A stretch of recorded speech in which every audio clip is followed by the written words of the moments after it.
tarde, estamos chegando. O programa Gente que Fala está no ar, 12h01. Eu sou o Mauro Friesman, nossa audiência nos acompanha pela Rádio Trianon AM 740 de São Paulo, pela Rádio Universal AM 810 de Santos, imagens das redes sociais para você acompanhar a gente também, Instagram, Facebook e o nosso canal no YouTube, aquele convite diário para você seguir a gente, curtir, compartilhar os nossos conteúdos, interagir também pelo WhatsApp, 973350038, 973350038 é o número, e nas redes sociais, pessoal, sempre marcando a hashtag Programa Gente que Fala. Segunda-feira, iniciando mais uma semana, vamos com muito empenho, com muita dedicação aqui para as nossas atividades, para as nossas jornadas. E para essa edição de hoje, vamos montar aqui nossa bancada, o nosso time, que vai analisar os assuntos, debater os assuntos que estão aqui propostos com a gente. O jornalista Wilson Donini, ele é diretor do Grupo 1 de Jornais, Gazeta de Pinheiros, e criador do Parque Ecológico e Cultural Cidade das Abelhas. Tudo bem, Wilson? Seja bem-vindo. Tudo bem. Bom dia a todos do Gente que Fala. Obrigado pela presença, Wilson Donini. Também com a gente a Priscila Bonini Ribeiro. Ela é educadora, pesquisadora, doutora em tecnologia ambiental, mestre em educação, diretora-geral da UNAERP, é a Universidade de Ribeirão Preto. Isso lá no campus Guarujá, onde ela está agora. É isso, né, Priscila? Tudo bem? Exatamente, Mauro, é um prazer estar aqui, né? E que a gente tem um debate muito profícuo. O Brasil está precisando de debates profícuos, né? Que a gente possa mudar a realidade qual nós estamos inseridos. E essa aqui é a nossa proposta diariamente no programa Gente que Fala, esse debate profícuo. E não vamos confundir aqui a Priscila Bomini com o Wilson Donini. Donini com B de dado e Priscila Bonini com B de bola, né? Caio Ribeiro Pires, também com a gente, advogado, professor universitário, mestre em Direito Civil. Doutor Caio, boa tarde, tudo bem? Boa tarde, Mauro. Boa tarde a todos e todos que estão junto com a gente. Um prazer participar hoje.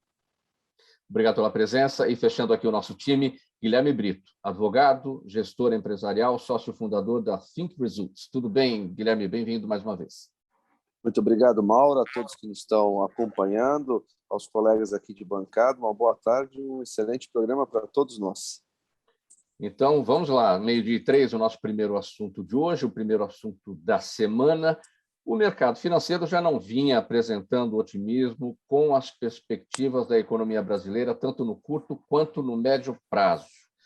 Após uma semana em que o governo admitiu furar o teto de gastos para financiar o novo Bolsa Família, as projeções pioraram e pioraram bastante. Segundo o Boletim Focus, que foi divulgado agora pela manhã pelo Banco Central, os analistas do mercado financeiro agravaram as expectativas de PIB, Produto Interno Bruto, né? Inflação e taxa de juros de câmbio, tanto para esse ano como nos próximos. Bom, os números aqui, os analistas agora projetam alta de 4,97% da economia brasileira neste ano, abaixo do que já estava previsto na semana passada, de 5,01%. E a inflação deve fechar este ano em 8,96%, ano que vem 4,40%, tudo isso de acordo com o Boletim Focus, como eu disse, divulgado agora pela manhã. Guilherme, você, na prática, acha que isso deve representar mais desemprego e menos investimentos no país? Sem dúvida, né? É triste falar isso, mas essa desorientação, essas medidas que a gente não sabe ao certo se elas são para o bem da economia ou se é para outros bens, a economia, no modo geral, está perdida. E agora a gente vem com esses aumentos sucessivos de gasolina, uma política equivocada, sem uma certeza do que está sendo feito, do que está sendo proposto, né? E, então, a gente tem uma tendência de geração de mais desemprego. Vai se passar o final do ano, onde se tem uma expectativa de uma retomada, mas se inicia janeiro e fevereiro de qual maneira, né? Então, a perspectiva, tendo essas análises que estão vindo dos órgãos especializados, a gente fica já com o pé atrás novamente. O seu olhar, Priscila, para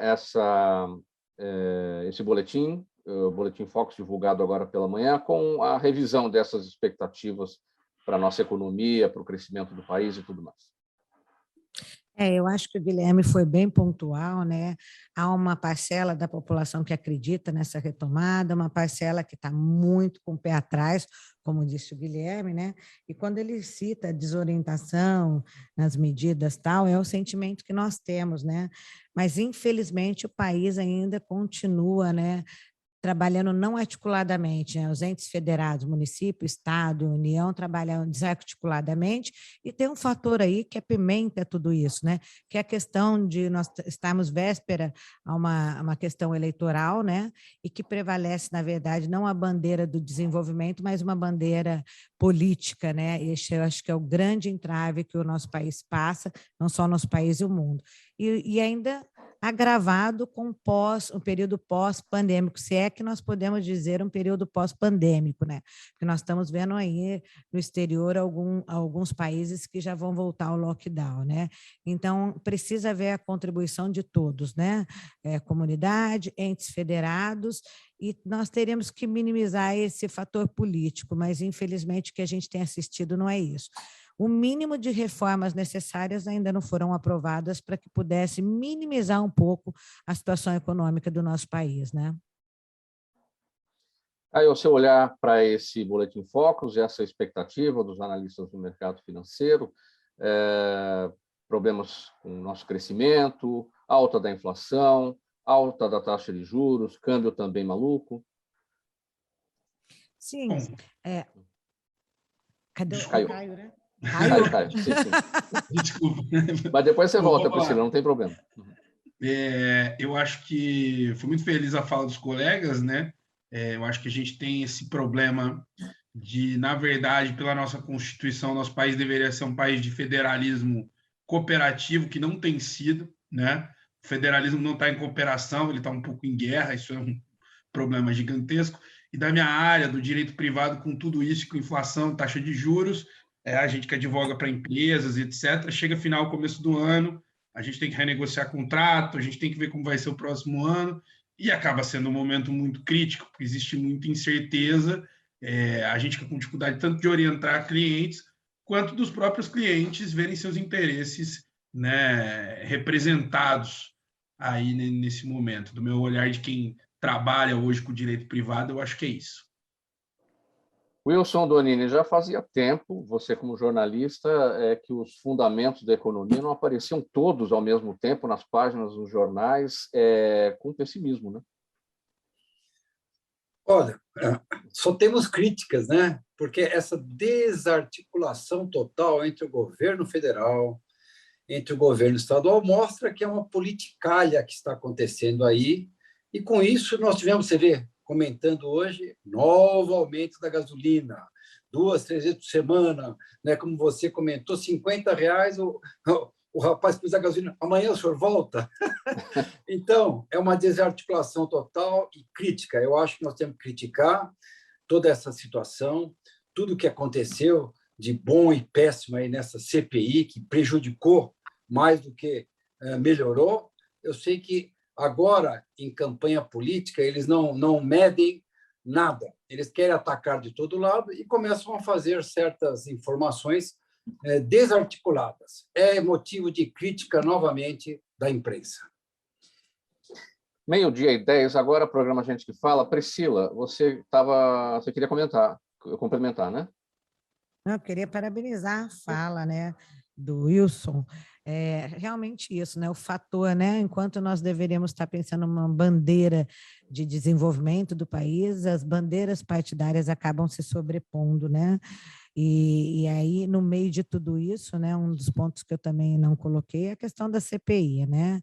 Enquanto o país deveria estar no combate ao Covid, independente das questões partidárias, né? O tempo que tomou das pessoas que assistiram, das pessoas que desenvolveram, mas ações efetivas, ações afirmativas efetivas, que gerassem resultados no período da pandemia, nós não visualizamos, né? Isso é muito triste, Mauro, é muito triste. Mas, como diz o brasileiro, né? Não desiste nunca, né? Então, a gente tem que ter esperança em dias melhores. 12:11, programa Gente que Fala pela Rádio Trianon AM 740 São Paulo, Universal AM 810 Santos, também nas redes sociais, Instagram, Facebook, no nosso canal no YouTube. Nosso próximo assunto aqui. A paisagem paulistana vem sofrendo uma verticalização constante, muitas vezes com abusos das grandes incorporadoras que se aproveitam de brechas do plano diretor da capital para substituir antigas construções e muitas árvores por espigões residenciais e comerciais. Os moradores de Pinheiros, por exemplo, Vila Madalena, Butantã, esses especificamente, têm se queixado muito desse processo que, segundo eles, tem alterado as características dos bairros e prejudicado o lazer e a qualidade de vida dos moradores. O que é que vem acontecendo exatamente nesses 3 bairros, Wilson? Pinheiros, Vila Madalena, Butantã, dentro do que eu destaquei aqui, das brechas do atual plano diretor da capital? Olha, parece brincadeira, né? Mas todo esse plano diretor que está em vigor, ele surgiu, parece, com algumas aprovações, porque não vou dizer que foi só a gestão Haddad que fez o plano, mas tivemos, na época, o secretário Nabil, né, no BUC, e tivemos os vereadores que aprovaram. Então, não vou dizer que a culpa é de todos, não posso dizer que é só da administração.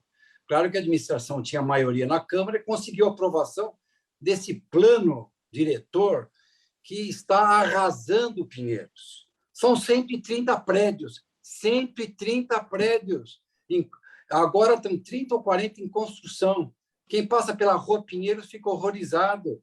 É impressionante. As casinhas da Vila Madalena estão acabando, estão sendo tomadas, porque existem certas brechas leoninas, podemos dizer assim, que foram colocadas, que, estando próximos ao metrô, próximo à questão da rede ferroviária, né, das marginais, então, pode-se fazer prédios que sejam para índice assim, popular, prédios pequenos. E os prédios são tudo de 150, 300 metros e 30 e poucos andares. Então, a região de Pinheiros foi invadida.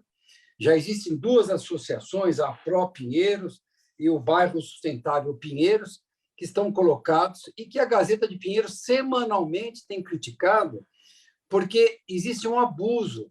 E aí? E as árvores? Junto com as casas, tinham 4 árvores. Então, eles pegaram 10 casas. São 40 árvores que são suprimidas. Existe uma compensação. Onde é a compensação? É lá no Acre, lá na Bolívia, na divisa com a Bolívia. Eles fazem compensação de qualquer jeito. E o que acontece? Árvores são suprimidas, nós não temos todo o esquema de trânsito, de esgoto, água, tudo para essa nova população que está chegando. E a prefeitura, é claro, ela está cumprindo, mas agora tem uma chance com o prefeito Ricardo Nunes, que está vendo, né? Está vendo as reuniões para a variação e as mudanças no plano diretor. Nós vamos torcer para que os próximos embates, as próximas reuniões, coloquem o plano diretor na sua linha normal. Agora, a mesma coisa acontece com a ampliação em Butantã, e perto das estações, né, ali Vital Brasil, na região bem do centro, e agora na região da Vila Sônia, também está havendo a invasão, mas é uma invasão assim, desenfreada. É uma invasão, você passa assim, uma semana, na outra semana, estão 5 prédios sendo construídos. Então, eu acho que a prefeitura precisa, pelo menos, diminuir esse ímpeto, podemos, de construção. E outra coisa, é dia e noite, não tem regulação. Fim de semana, os moradores vizinhos, cada dia mais, se atrapalham mais, não tem a quem recorrer, e continua esse impasse do plano diretor e os bairros de Pinheiros, Vila Madalena e Butantã. E qual tem sido a força da comunidade, enfim, do munícipe nessa questão, nessa conversa com a Prefeitura de São Paulo a respeito desse tema, Wilson? Bom, já foram várias reuniões, o prefeito tem atendido bem, é claro, isso ele pegou, né, esse plano, né, não é dele, nem da administração anterior, né, do Bruno Covas, é anterior à administração do Haddad, né? Então, quando ele foi colocado isso, ele começou a dar resultados, o plano diretor ele deu os resultados negativos a partir de agora. E, com a pandemia, não houve nenhuma crise na construção civil. Então, eles estão, claro, a toda nesse ponto. Só achamos que agora as associações, a Pró Pinheiros, a Bairro Sustentável de Pinheiros reúne centenas de moradores, né? Estão se reunindo, sim, com os órgãos públicos para diminuir o ímpeto das construtoras, diminuir essa compra irracional de tudo, né? de quarteirão inteiro, e que aí o que acontece? Não só perde o bairro, como não vai perder em ventilação, em parte solar, em tudo, porque as casas que vão ficar de qualquer maneira condenadas. Então, está sendo sim conversado, está havendo a revisão do plano diretor esse ano, apesar de algumas entidades, como o movimento Defenda São Paulo, querem suspender essa revisão do plano diretor em razão da pandemia, mas o prefeito bateu o pé e tinha que cumprir, e nessa revisão poderá haver alterações positivas para o futuro. O que foi feito, o que foi devastado, o que foi problemático lá no bairro, vai continuar. E Pinheiros vai sofrer, como outros bairros que nós vimos aí, Vila Olímpia, Vila Mariana, tal, que é desenfreado, é criminosa a forma que as construtoras, incorporadoras estão entrando no bairro dessa maneira, não é verdade? É uma avalanche. E, com isso, o bairro não vai ter esgoto suficiente, não vai ter água e problemas outros vão surgir. 12h17, a gente segue com o programa Gente que Fala, com mais um tema por aqui. Rádio Trianon AM 740 São Paulo, Universal AM 810 Santos e também nas redes sociais. Priscila, nesses 20 meses, desde o primeiro caso de Covid-19 no Brasil, o país ultrapassou, todo mundo sabe, né, 20 milhões de casos e 600 mil mortes, mais de 600 mil mortes em decorrência da doença. As marcas da pandemia estão nos nossos corações, estão nas nossas vidas e permanecerão por aí um bom tempo. O avanço da vacinação permitiu que muitas atividades voltassem a funcionar dentro do que a gente está chamando de um novo normal, incluindo as escolas com aulas presenciais, que passaram a ser obrigatórias em todo o estado desde a semana passada. Eu sempre tenho feito essa pergunta por aqui, Priscila, ao longo desses 20 meses de pandemia, nós não conseguimos fazer um debate efetivo a respeito da educação, para que esse fosso, esse gap, essa lacuna que existe entre o particular e entre o público não aumentasse como aumentou. Priscila? Oi? Sim. Bom, realmente, esse debate público e privado que o mundo já parou, né, de discutir, o Brasil ainda tem muito a caminhar, né? Nós temos estruturas diferentes, então a desigualdade, né, acaba prejudicando muito no processo de ensino-aprendizado, né? Tanto as instituições públicas como privadas tiveram que se reinventar, né? Reinventar a parte de didática, reinventar os mecanismos, né, que podiam potencializar o processo de ensino-aprendizado, e o poder público teve uma dificuldade muito maior ainda, por serem redes maiores, onde os sindicatos também interferiram diretamente na questão do retorno ou não das aulas. Aí vem aquele fator que a gente diz que não é a bandeira da educação, e sim também a bandeira sindicais e políticas, né? E o mais triste de tudo isso, Mauro, é que o Brasil ele já tinha um déficit muito grande na educação. Então, depois da pandemia, a gente diz que é o déficit sobre déficit. Nós ainda temos que caminhar muito mais, sendo que nós já tínhamos um diagnóstico anterior à pandemia do atraso educacional. O país entrou, né, ele engatinha ainda na questão educacional, né?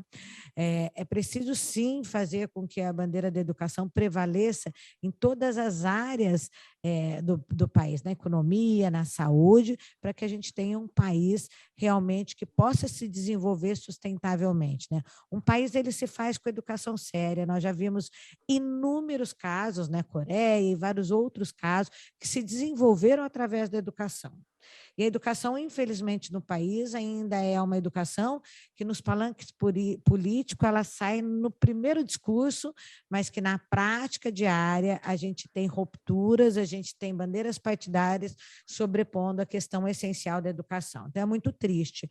Eu digo que o país vinha com um problema muito sério na educação e agora, pós-pandemia, a gente vai ter um um gap aí muito grande para correr atrás e tentar minimizar o prejuízo, né? Para as nossas crianças, os nossos adolescentes, e os adultos também. A gente tem visto muito nas universidades as pessoas retornando aos bancos escolares, né? Porque entenderam que é importante, sim, a educação como ferramenta de transformação social, de ascendência social, né? Então, eu vejo um cenário bem complexo, com grandes desafios e que vai precisar muita vontade política e vontade realmente de verdadeiros educadores, né? Tirando esses fatores aí, também que teve essa desarticulação entre os entes federados, o município fazia uma coisa, o Estado fazia outra, a União pedia outra, né? Então, a cabeça dos gestores acaba tendo que interpretar os decretos e legislações que saíram nessa volta às aulas, né? Para você ter uma ideia, nós tivemos um município que no mesmo estado fechou e que o Estado orientava voltar, né? Então, se perdeu muito tempo em estar interpretando essas legislações e agora é importante fazer um diagnóstico muito coeso desse déficit, né? Porque o déficit anterior à pandemia nós já tínhamos um diagnóstico da realidade brasileira. Agora fazer um déficit do que a pandemia gerou, né, desde da creche até a universidade e como é que a gente vai fazer e planejar esse retorno de uma forma a tirar essas deficiências. E a educação não é um processo que é fácil de você recuperar, porque ele é um processo contínuo. Havendo ruptura, você tem que voltar lá atrás, né? Então, eu vejo um grande desafio aí, que eu acho que todo o nosso país deveria estar atenado aí para ajudar nesse desafio.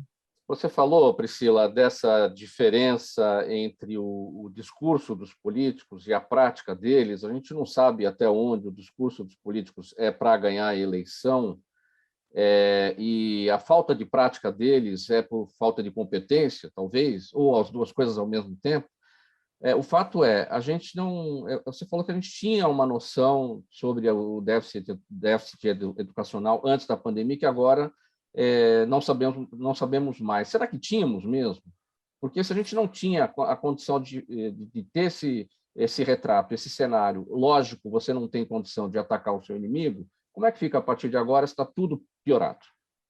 Existem inúmeros institutos, né, e pesquisas que demonstravam já, apontavam para o que era necessário dentro da educação e aonde estavam os déficits. A gente ainda fala no país em analfabetismo, né? Eu estou te dizendo assim, porque a minha vida foi pautada na educação, eu venho de uma família de educadores, acompanho todos os indicadores da educação, tenho na veia educação, eu acredito verdadeiramente que ela pode transformar um país, né? Eu tive uma experiência muito peculiar no município do Guarujá, fui secretária de educação, né? Nós tínhamos aí um analfabetismo beirando 8,5, né? E aí um ponto que eu tive que atacar de frente mesmo, com todos os educadores e as famílias das pessoas, vamos tentar diminuir para 2 e pouco, vamos tentar zerar isso. Então, olha só, estou falando um indicador só. O país ainda tem analfabetismo. É um indicador muito sério. Eu não estou falando nem da eficiência do processo de ensino-aprendizado, do aprendizado da criança na creche, porque a criança não vai para a creche só para se alimentar e dormir. A criança tem que ser tratada na creche com questões lúdicas para você desenvolver toda a coordenação motora. Cada faixa etária tem uma determinada habilidade que você tem que trabalhar nessa criança, né? E aí a gente tem um Brasilzão aí com vários, eu falo assim, com vários mundinhos, né? Com várias necessidades diferentes, com uma legislação única. Também é uma outra questão, né? Então... Qual é o descompasso que você pode apontar, Priscila? Você que foi secretária municipal de educação do Guarujá, esse descompasso entre a urgência nossa, da sociedade, e a urgência sua, que você tinha no comando da pasta, você estava ali numa posição em que você sabe que tem que tirar um atraso, mas o próprio poder público é um impeditivo ali, porque a urgência é diferente da urgência nossa. Eu acho que a grande diferença entre o poder público e o privado, eu trabalhei nos dois lados, inclusive fui conselheira estadual de educação no estado de São Paulo por 2 mandatos. A grande diferença é que o poder privado ele tem um dinamismo maior, porque porque ele não tem a questão burocrática. Vamos falar só nas questões das licitações, né? A licitação ela é complexa para que seja bem gasto o dinheiro público, mas, ao mesmo tempo, ela acaba sendo uma ferramenta para os opositores do governo ficarem lá questionando as licitações para que as coisas não ocorram. Então, esse descompasso ele é gerado por essa questão da burocracia e pelo poder público, por exemplo, uma escola não ser de ninguém, é de todo mundo, mas não é de ninguém. Então, a palavra compromisso é uma palavra que você tem uma dificuldade maior de trabalhar no poder público, né?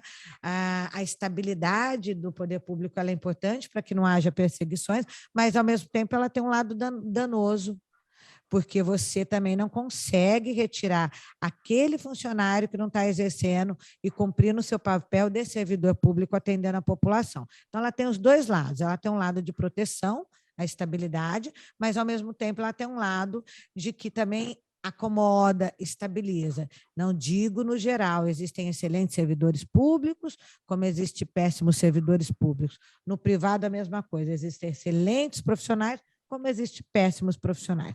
Mas no poder público as coisas são mais engessadas, né? Nós temos o Tribunal de Contas, né?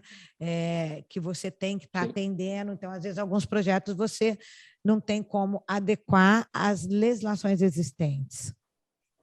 12h27, programa Gente que Fala, pela Rádio Trianon AM 740 São Paulo, Universal AM 810 Santos, edição de segunda-feira.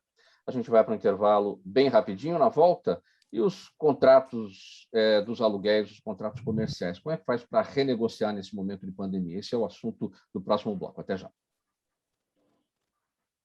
Toda ação estratégica de sucesso tem um componente fundamental, um instituto de pesquisas ético, rápido e preciso. Afinal, é ele que vai fornecer informação confiável, sem achismos e palpites. E isso, numa época de mudanças rápidas e repentinas, é fator crítico de sucesso.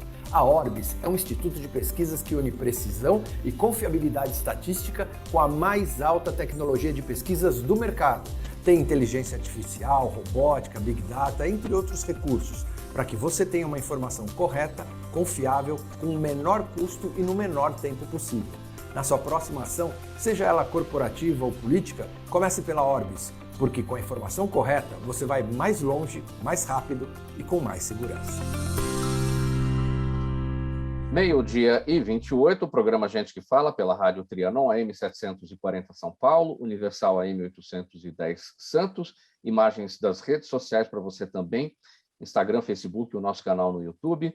E agora o nosso próximo assunto, Dr. Caio Ribeiro Pires. Olha, o Tribunal de Justiça de São Paulo atendeu ao pedido de uma loja em um shopping aqui na capital paulista, que pleiteou a redução do valor do aluguel do espaço. E essa loja tem contrato com o shopping até 2024 e alegou que o faturamento caiu durante a pandemia, em razão do fechamento dos shoppings. De acordo com especialistas, decisões como essa devem se tornar cada vez mais comuns, levando a renegociações, uma vez que a pandemia tem tornado o judiciário mais flexível em questões contratuais. Quais são os direitos dos locatários, no caso, em relação a eventuais pedidos para redução do valor de aluguéis comerciais, doutor Caio? Boa tarde, Mauro. Então, eu acho que para a gente começar a falar desse assunto, a gente precisa contextualizar ele, né? As questões desses pedidos se tornarem mais comuns. Como eu vejo isso?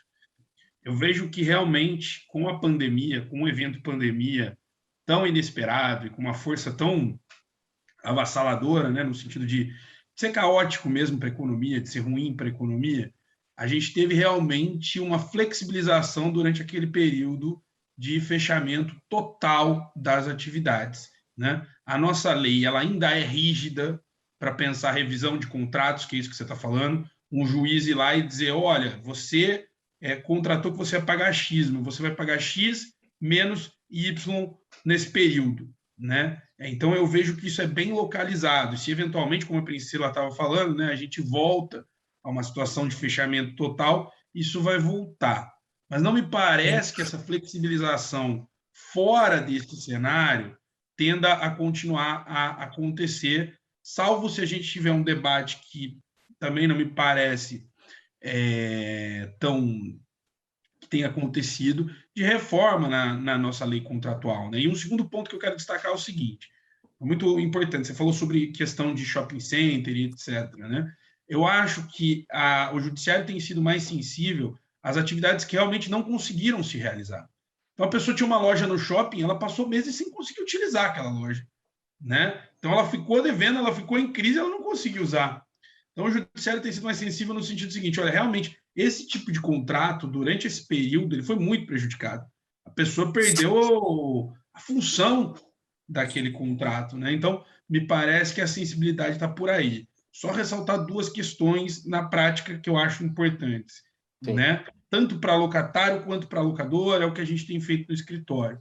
Não estou conseguindo me pagar, não estou conseguindo me bastar. O que eu faço? Né? Primeiro, como a gente tem falado né, sobre federalismo, etc., eu acho que no judiciário não é diferente.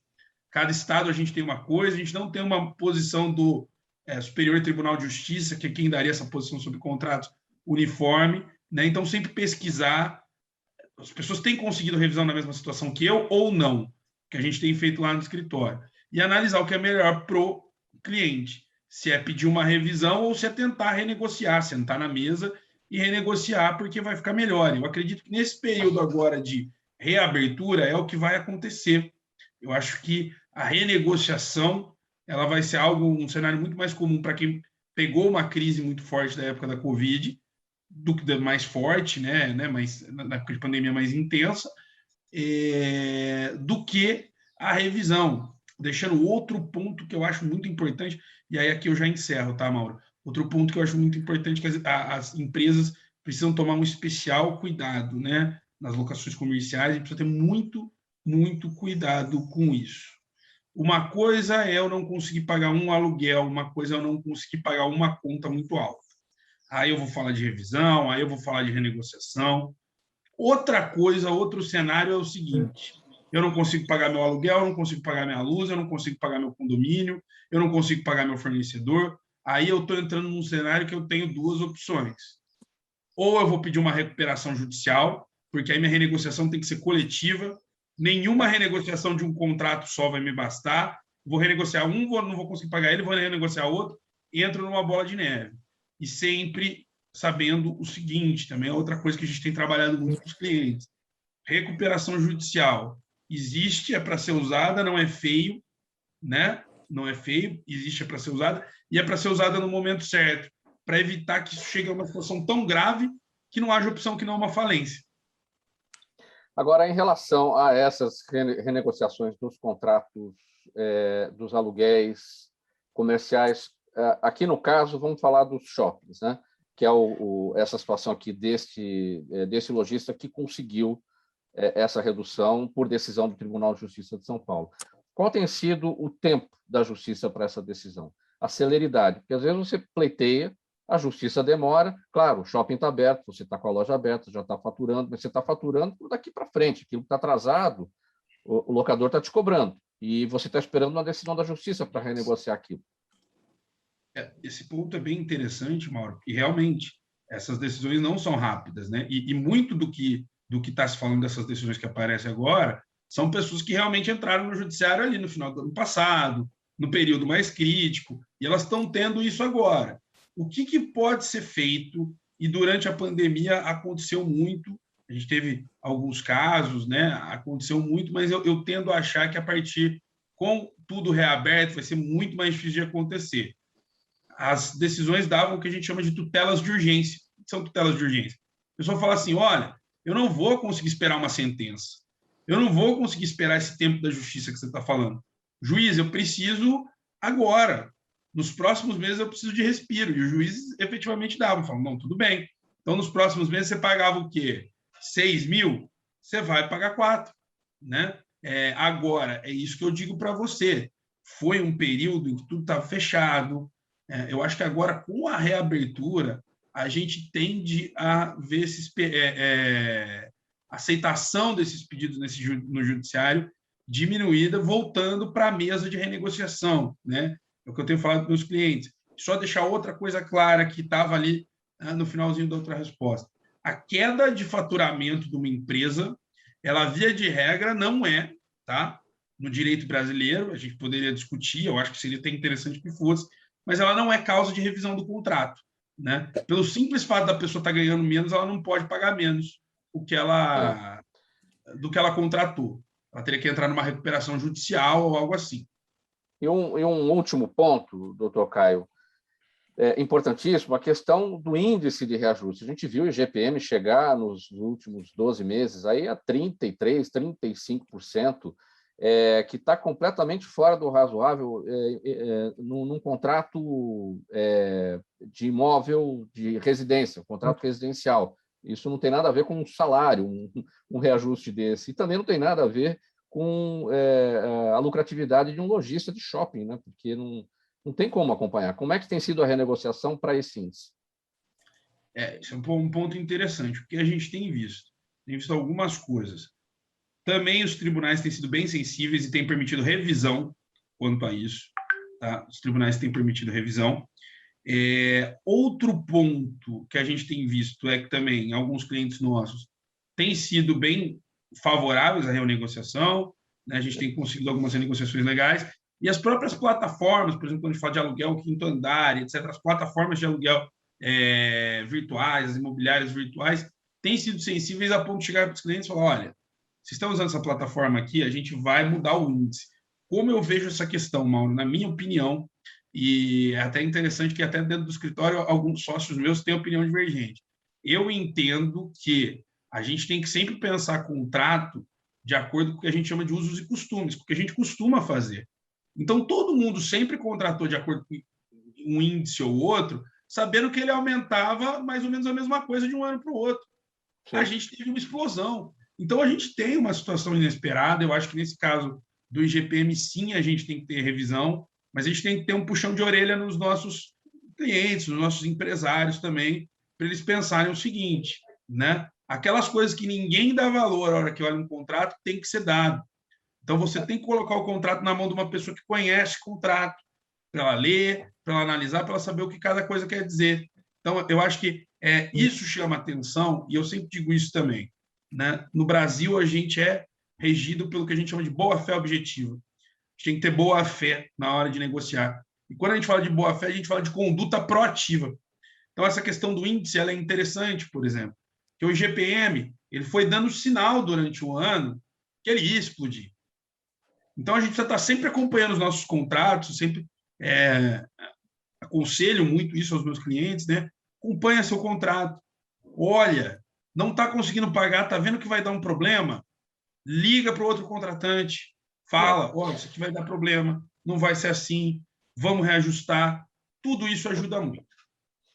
Muito bem, faltando 21 minutos para uma, vamos aqui para o nosso próximo tema, nessa edição do programa Gente que Fala. Guilherme Brito, boa parte dos pequenos negócios brasileiros é baseada no empreendedorismo familiar. É comum que em pequenas empresas, pais e filhos trabalhem juntos e dividam os lucros, e esse tipo de investimento tornou-se ainda mais comum nesse ano devido à pandemia. Mas será que esse modelo empresarial é uma boa opção para o momento? De acordo com especialistas, a resposta não é simples, pois há vários aspectos que devem ser levados em consideração antes de firmar uma sociedade com parentes. Enfim, esse modelo empresarial é uma boa opção para o momento? Sim ou não, Guilherme Brito? Sim. Veja só, a maior parte das empresas que nós temos hoje são familiares, né? E elas são o pai e o filho, são os tios, são os primos. E nesse momento em específico, o que nós temos? Nós temos uma população sem oportunidades de emprego, porque o momento ainda não é de um aquecimento forte, é o que nós estamos vendo. E você tem o quê? Você tem o marido e a mulher em casa buscando uma alternativa de renda, você tem o pai e o filho buscando uma alternativa de renda, e eles é que vão impulsionar essas mudanças. Então, o que nós estamos vendo hoje é que sim, essa é uma forma. O que tem? É que tem que se discutir muito o assunto antes de abrir, porque você abre uma empresa, muitas vezes com a emoção, com aquela coisa que diga, eu sou família, temos uma confiança mútua, tudo vai dar certo por ser família. Agora, o que nós temos de ver claramente é ter uma boa comunicação. ter um bom conhecimento. Inclusive, nós estamos para organizar um workshop Empreendendo em Família, lá quem quiser no nosso Instagram está a inscrição, justamente para debater esse ponto. Porque quando você tem a ideia, você quer empreender, você tem várias etapas, você tem que comunicar o que cada um vai ser responsável, qual a qualidade de cada um, quem vai ser o líder do negócio, porque o principal ponto que acontece numa empresa familiar é justamente quando você tem essa confusão, onde pai e filho estão disputando ali, todo mundo faz tudo e ninguém faz nada, né? Onde cada um quer se tornar o líder da empresa. Então, é muito importante ter uma comunicação boa, especificar as tarefas, porque senão dá essa confusão que os especialistas muito apontam, né? E muito questionam, né, no empreendedorismo familiar. Então, qual é o primeiro ponto a ser observado na hora de empreender neste modelo, no modelo familiar, para que essas confusões de fato não ocorram, Guilherme? Olha, estabelecida a ideia do que vai ser feito, seja uma loja de bolo, seja um bolo dentro de casa, seja uma mecânica, enfim, são 1000 possibilidades que hoje os empreendedores têm, é determinar as tarefas de cada um. Quem vai ser responsável por quem e, principalmente, um pensamento profissional, onde eu tenho de prestar contas para o outro. Não é porque se é a família que não se presta contas, que não se fala, olha, fiz isso, vamos fazer aquilo. Então, o primeiro ponto, definido o que vai ser feito, é ter um sentimento de profissionalismo, de ser profissional. Olha, prestar contas, ter uma boa comunicação, não tentar fazer o outro adivinhar o que está na cabeça, porque isso é muito comum, né? Eu estou empreendendo, o outro já sabe o que eu estou pensando, e não é por aí, né? Para isso, então, são necessários, ou é necessário um desenvolvimento de determinadas habilidades. Sim, sim. O Quais? empreendedor, o empresário, tem de ter essa habilidade da comunicação pessoal. Muitas vezes a gente precisa ter, lógico, saber de finanças, saber de contabilidade, entender o mercado, ter uma boa comunicação com o cliente, um bom marketing, mas desenvolvimento pessoal, saber se comunicar com o seu sócio, com os seus pares, isso é fundamental. Essa é a habilidade para quem quer empreender, para quem quer viver uma boa vida, né? Sem eco na comunicação. Isso quando se tem um planejamento, não é, Guilherme? Olha, vamos montar um negócio familiar, vamos estabelecer quem está nisso e a função de cada qual nesse projeto. E aí você planeja, e aí o futuro está preparado para chegar. E quando nesse momento que vivemos agora, de pandemia, onde cai todo mundo, vamos abrir um negócio aí, vamos ver o que dá. Ninguém se preparou. Aí você tem que dar um passo não atrás, mas em conjunto e se preparar. Hoje a tecnologia, a internet traz muita informação. Hoje, felizmente, a gente não pode falar que a gente não tem como se preparar. A gente tem, mesmo sendo de forma rápida, mesmo sendo de uma forma muito rápida, você tem como se preparar, você tem workshops, você tem órgãos que te ajudam. Então, não dá mais para hoje ficar. É lógico, você vai ter de abrir, decidimos, olha, isso já é um planejamento, vamos fazer isso. Então, dali, naturalmente, já vai crescer, já vai sair um planejamento. A diferença básica e a diferença mais, digamos, complexa entre o empreendedor empresarial, né, e o empreendedor familiar. Não que o familiar não seja empresarial, mas é outro modelo. Qual é a diferença básica e a diferença mais complexa? Guilherme? Problemas na conexão do Guilherme. 12h45, Guilherme, está de volta aí? Estou de volta. A diferença básica entre o empreendedor familiar e o empreendedor empresarial, se assim podemos dizer. Sim.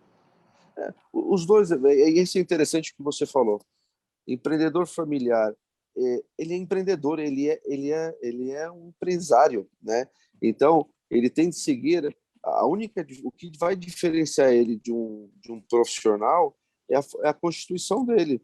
Ali tem familiares, no outro você vai ter uma outra constituição, mas no fundo os dois são profissionais, os dois têm de se ver com profissionalismo. Agora, a gente vê entre as empresas familiares, vê de tudo, você citou aí uma empresa que vende bolo, e tem até emissora, rede de TV, que são empresas familiares, né? Onde é que está o ramo médio aí das empresas familiares?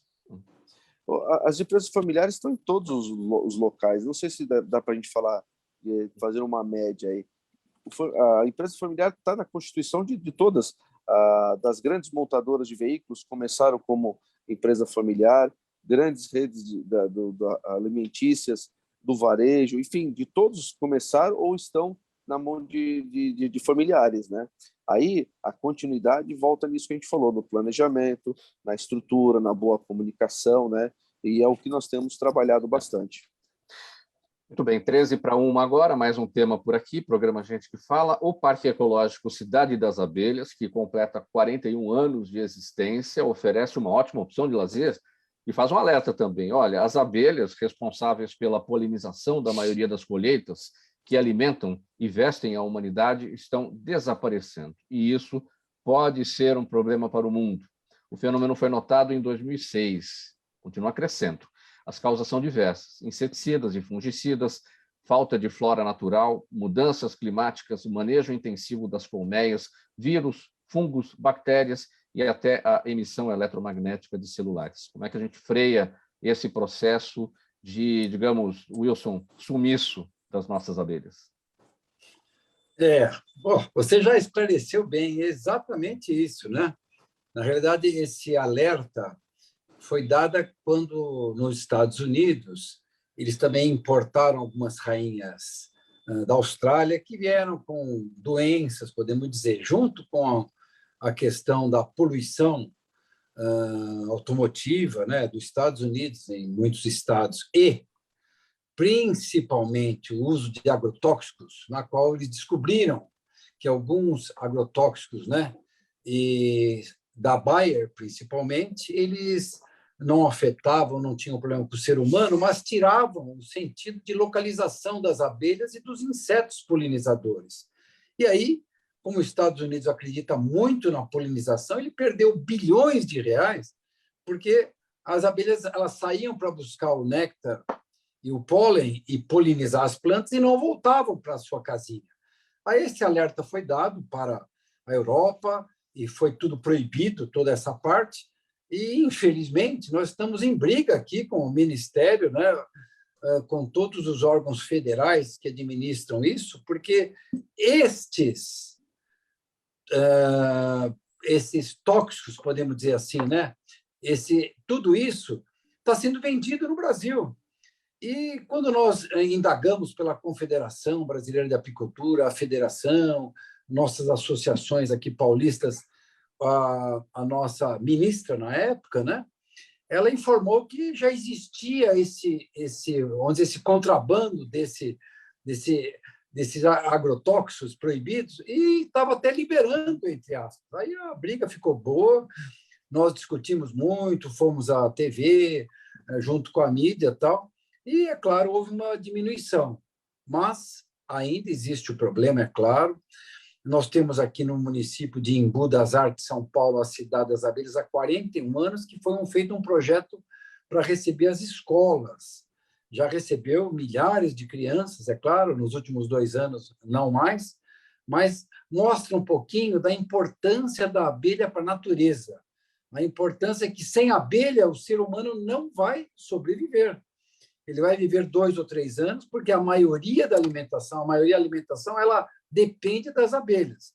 Então, a nossa crítica aos Ministérios da Agricultura, que liberou os tóxicos, né, liberou esse agrotóxicos, né, infernais, podemos dizer assim, para os agricultores que estão fazendo uso e, é claro, prejudicam os insetos polinizadores. E qual é o papel da abelha e como é que esse papel ficaria comprometido com o desaparecimento dentro da cadeia a qual ela pertence, em relação aos outros insetos, em relação aos produtos, né, que são extraídos da produção das abelhas? Olha, é claro que existe uma série de insetos polinizadores, né? Não é só a abelha, não é verdade? Não só o vento, a borboleta e outros insetos. Agora, a abelha é o principal, né? Para se ter uma ideia, hoje nós temos as melhores maçãs do mundo graças às abelhas, né? Que sem a polinização ela não consegue. Os vegetais, laranja. Nossa, é impressionante o número que tem que dependem da polinização das abelhas. Agora, é claro que esse alerta foi dado, os Estados Unidos é um pouco exagerado, podemos dizer assim, quando coloca, mas se não for feito assim, não se toma nenhuma providência. Essa é a verdade. Na verdade, quando começou a entrar no Brasil, nós fomos críticos assim, mas os Estados Unidos deu esse alerta porque é muito importante nós estarmos cientes disso. No Brasil, nós temos alguns problemas com algumas doenças, alguns ácaros, temos até com problema de pessoas que invadem, né, ou até queimam alguns enxames, isso tudo bem. Agora, não existe essa doença como teve nos Estados Unidos. Então, nós, pelo tipo de flora que nós temos os melhores méis do mundo, pelo tipo de flor que transmite nesse sentido. Nós temos experiências, né, na Cidade das Abelhas, aqui no Embu, como eu falei, nós temos um museu de apicultura e mel único no Brasil, registrado no Ministério da Agricultura, que mostra tudo isso. Né? Nós fomos premiados em alguns congressos na Polônia, em outros lugares também, para termos os melhores méis. Isso é importante, mas o Brasil, pela flora que tem, não sofre tanto quanto alguns países nesse sentido. Pessoal, 8 minutos para 1h agora. Perguntas aqui da nossa audiência. Eu vou pedir brevidade a todos. Uma pergunta para cada um aqui, para a gente conseguir responder para todo mundo. Priscila, começa com você. A Daniela Neves está no Instagram e diz assim, como educadora que você é, né, qual a sua opinião sobre a remoção feita pelo Facebook, pelo Instagram, da live do presidente Bolsonaro que associava a AIDS às vacinas contra a Covid-19? Priscila? Repete a pergunta porque cortou a sua voz. Bem brevemente, a Daniela Neves está no Instagram, pergunta, você como educadora, ela quer saber a sua opinião sobre a remoção feita pelo Facebook, pelo Instagram, da live do presidente Bolsonaro que associava a AIDS às vacinas contra a Covid-19. Antes da entrevista, eu estava justamente conversando sobre isso, né? Eu não assisti a live, né? Então, vou falar em cima do que eu coloquei. Acho que a liberdade de imprensa tem que ser respeitada, né? As consequências de cada fala vão vir resultando daquela fala, né? Então, eu acho que se o presidente, é lógico que é uma autoridade, uma pessoa que influencia todo um país, mas isso, então, deveria ser feito, né, com várias situações, que não é só essa que chega ao extremo de uma fala equivocada e absurda, mas teria que ser feita no geral, né, no país, né? Porque a gente tem visto não só do Poder Legislativo, Executivo, Judiciário, falas que também deveriam ser retiradas. Então, eu acho que a retirada parcial ela é danosa. Nós temos que ter a democracia, ser pautados na democracia e que isso realmente seja seguido para todas as outras falas que realmente trabalham fake news e discursos não condizentes à verdade, né? O seu Jaime do Jardim Bonfilholi com a gente todos os dias. Guilherme, ele pergunta a sua avaliação sobre o teor da proposta de reforma tributária. A reforma tributária ela foi tímida, né? Ela tem passado por reformas e reformas, ela tem ficado sobreposta. Nós temos aí duas, três propostas lá e ela não resolve o problema da empresa, não resolve. E hoje a discussão deles e a preocupação dos governantes é só o Estado, é só o município, né? E não o contribuinte. É o tal do ganha-ganha, está todo mundo de olho nisso e aí nada anda, né? Porque alguém sempre vai sair perdendo. Não tem ganha-ganha nessa história. E aí o governo vai passar e essa reforma dificilmente vai sair nessas alturas do campeonato. Não sai mais. Nessa gestão, acho que não. A Mariana Correia, no YouTube, pergunta a Caio, me parece aqui que é sobre um artigo seu, né? O que a pandemia mudou juridicamente no conceito de união estável? Sim, esse é um outro tema que eu acabei escrevendo com uma querida amiga, que é a Elisa Cruz, uma defensora pública. Sai um pouco da nossa questão aqui, mas o que eu acho interessante, né, aí a gente tem que ir um pouquinho para o direito de família, que também é outra área que eu trabalho, que eu gosto muito, sou professor de direito de família, trabalho no escritório de direito de família e sucessões. É o seguinte, um dos requisitos da união estável é o objetivo de constituir família. E o que é o objetivo de constituir família? Isso é muito amplo. E aí os tribunais vão enfrentando isso no caso a caso. O que eu notava nesse artigo, lá quando começou o isolamento social, e eu sempre falei isso na pandemia, eu não acho que a pandemia seja um momento de grandes novidades para o direito. Ele é um momento em que se afloraram questões que já existiam. E uma delas é essa, mudou o conceito que a gente tem de relacionamento. Então, eu acho que ficou mais evidente, por exemplo, que as pessoas vão morar junto, não necessariamente porque querem constituir uma família.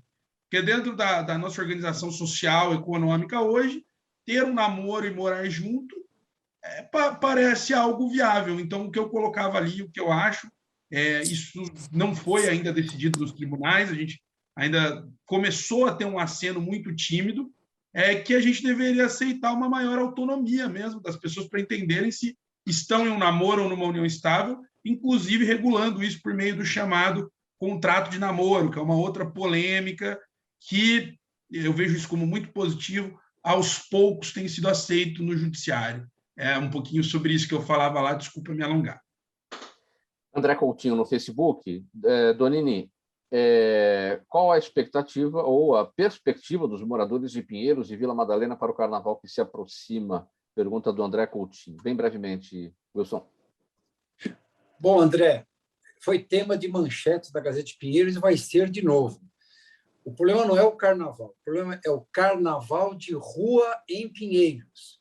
A prefeitura declarou que 85% dos foliões que ela espera, 15 milhões, a grande maioria vai estar em Pinheiros, Vila Madalena e alguns outros bairros, mas a maioria aqui. O carnaval de rua, ele não consegue, ele é desenfreado, ele não consegue nenhuma estrutura, ele não tem um policiamento e as pessoas usam os banheiros nas ruas, podemos dizer, quebram problemas de fachadas de lojas e não, os últimos exemplos foram violentos. Então, a população de Pinheiros e Vila Madalena que não quer o carnaval de rua dessa maneira que está sendo proposto. Pessoal, faltando 1 minuto para uma, vamos colocar um ponto final nessa edição do programa Gente que Fala, edição de segunda-feira. O agradecimento a vocês todos, em nome da equipe do programa Gente que Fala. Estiveram com a gente o jornalista Wilson Donini, diretor do Grupo 1 de Jornais Gazeta de Pinheiros, a educadora pesquisadora Priscila Bonini Ribeiro, o Dr. Caio Ribeiro Pires, advogado, professor universitário, mestre em Direito Civil e também advogado, o Dr. Guilherme Brito, gestor empresarial, sócio fundador da Think Results. Na mesa de som com a gente hoje o Neildo Neres, o Sérgio Souza, o gerente técnico da Rádio Trianon, apresentação minha, Mauro Friesman, pauta e redação do Pedro Schiavon, a Zenilda Salvato é a nossa diretora de produção, o jornalista Fausto Camunho, nosso diretor-geral. Você ouvinte, você espectador, a razão da nossa presença aqui todos os dias. Agora na programação da Trianon chegando o Dermeval Pereira, ele vem com o programa Sociedade em Foco. Depois tem o André Lúcio Nicoli com o programa André e Você. Antes disso, repórter Débora Mendonça chega ao vivo com as informações do trânsito na capital paulista, apontando os melhores caminhos para você nesse horário do rush do almoço aqui na capital paulista. Minha gente, obrigado pela audiência, 1h em ponto. Tchau, até amanhã.